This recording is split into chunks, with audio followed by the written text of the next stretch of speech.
शाम को मैं जाता हूँ तो मेरे गार्जियन पापा पूछते हैं कि तुम कहाँ से क्या डिसीजन मिला। मैं भावुक ये सिचुएशन में हूँ सर।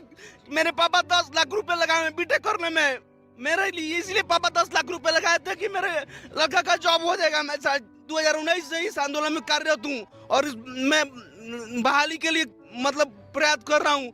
और ये जो फर्जी जो भी अयोग्य हैं उनके हमारी मांग ये है कि बीपीएससी का जो परिणाम जारी हुआ, बीपीएससी के परिणाम से पहले बीपीएससी को अच्छे से डॉक्यूमेंट्स का वेरिफिकेशन करना था। जैसे कि उनका नियमावली का ये जो विज्ञप्ति है, विज्ञप्ति का पॉइंट 9 कहता है कि उनको पहले अच्छे से डॉक्यूमेंट्स का वेरिफिकेशन करना था और अयोग्य को बाहर करके योग्य अभ्यर्थियों का लिस्ट उनको फिर शिक्षा विभाग भेजना था और शिक्षा विभाग को संतुष्ट होने के बाद में उसको नियुक्ति पत्र बांटना था। लेकिन क्या हुआ, शिक्षा विभाग ने ऐसा कुछ नहीं किया और अतुल प्रसाद ने भी ऐसा कुछ नहीं किया और जितने भी लड़के एग्जाम में शामिल हो गए, वेरिफिकेशन तो चल रहा है। आप बता रहे हैं 5 और 6 सितंबर को वेरिफिकेशन हुआ, ठीक है, और एसटीटी 2023 का रिजल्ट आता है 3 अक्टूबर को, यानी कि 1 महीना के बाद।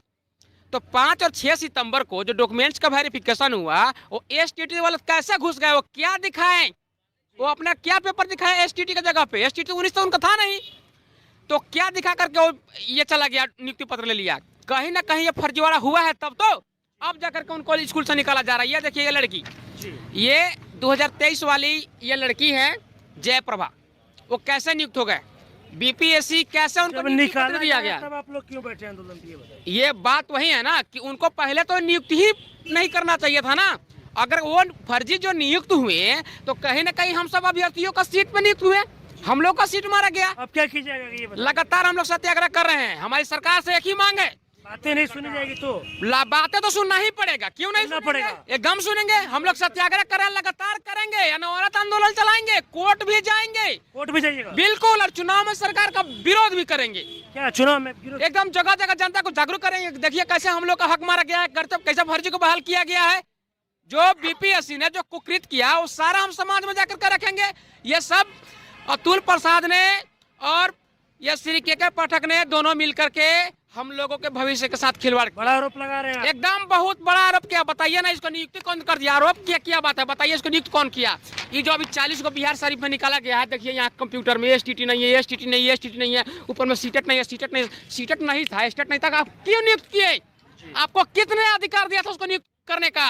आपको सरकार तो नहीं कहा था ना, सरकार ने तो अपना दे दिया 1 लाख 20 हजार नियुक्त करने के लिए, लेकिन आपने तो अपना जिम्मेदारी नहीं निभाया। लेकिन देखिए यहाँ सरकार ठीक है, लेकिन सरकार का हमारा विरोध यहाँ है कि गलत जो बहाली हुआ है उसको बाहर निकालिए और हम सबको उस पर नियुक्त करिए। बाकी रोजगार के मामला पर सरकार की यहाँ नियत साफ है, लेकिन ये जो कार्रवाई करने की नियत है यहाँ ठीक नहीं है। यहाँ हम मांग करते हैं। दूसरा दिन है आज जी, दूसरा दिन है। जब तक हम लोग को न्याय नहीं मिल पाता, जब तक हम लोग स्कूल के बोर्ड पर नहीं चले जाते, तब तक रोड पर ही बैठेंगे।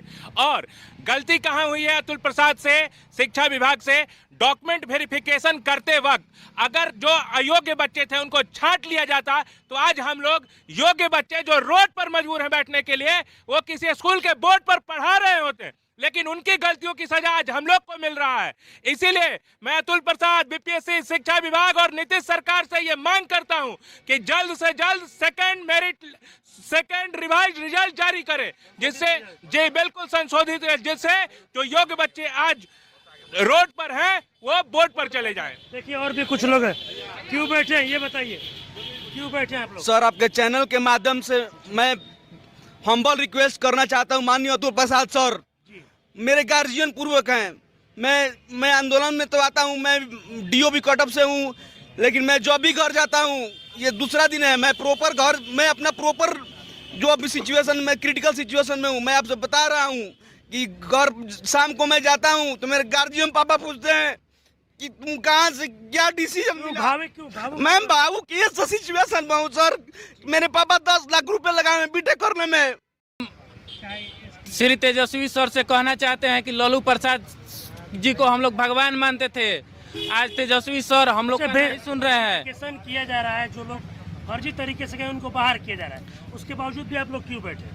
गलती किया है आयोग, और हम लोग का गलती क्या है, हम फर्जी अभ्यर्थी को हम लोग घुसाए हैं। जो फर्जी अभ्यर्थी घुसे हैं अभी छांट रहे हैं। कुछ लोग तो 10,000 लगभग उसी टाइम में डीवी भी नहीं कराया था, वो लोग भी लगभग मतलब 20,000 प्लस रिजल्ट सीट खाली है, उस पर क्यों नहीं लिया जा रहा है? हम लोग का क्या गलती हम लोग किए थे? गलती के डीएलएड फेल सीटेट फेल को हम लोग घुसाए थे, हम लोग का गलती है। आयोग घुसाया था तो उसका गलती हम लोग क्यों भुगते? अभी हम लोग का ये तेजस्वी सर से हम रिक्वेस्ट कल भी किए थे तेजस्वी सर से, आज भी रिक्वेस्ट कर रहे हैं हम। अगर मेरी बात नहीं सुन रहे हैं, हम लोग 20,000 की जनसंख्या में है, अगर उनको भविष्य में रहना है बिहार में, अगर नहीं सुनेंगे तो 20,000 की जनसंख्या 20 लाख में बदल सकती है। आपसे रिक्वेस्ट है, हम हाथ जोड़ के विनती कर रहे हैं कि आपसे मांग कर रहे हैं, आप आवाज उठाइए, आप आवाज उठाइए हम लोग के पक्ष में। बस यही हम रिक्वेस्ट करना चाहते हैं। और भी कुछ लोग हैं, क्या कुछ बोलना चाह रहे हैं? बोलिए, इधर आ जाइए, इधर आ जाइए, इधर आ जाइए, बोलिए। सर अब तो आप लोग लाइव सिटीज के मीडिया के माध्यम से बोलिए। हम लोग आज ही नहीं, आज हम लोगों को 10 दिन से लगभग 10 या 12 दिन से हम लोग लगभग आंदोलन के लिए ही कार्यरत हैं, लेकिन अभी तक आयोग के चेयरमैन श्रीमान रजिस्टर मत करिए, बोलिए, बोलिए, बोलिए रजिस्टर ना। मत दिए, आप कंटिन्यू रखिए। श्रीमान अतुल प्रसाद जी और शिक्षा विभाग के सचिव के पाठक जी, इन दोनों के कान पे जू नहीं रेंग रहा है।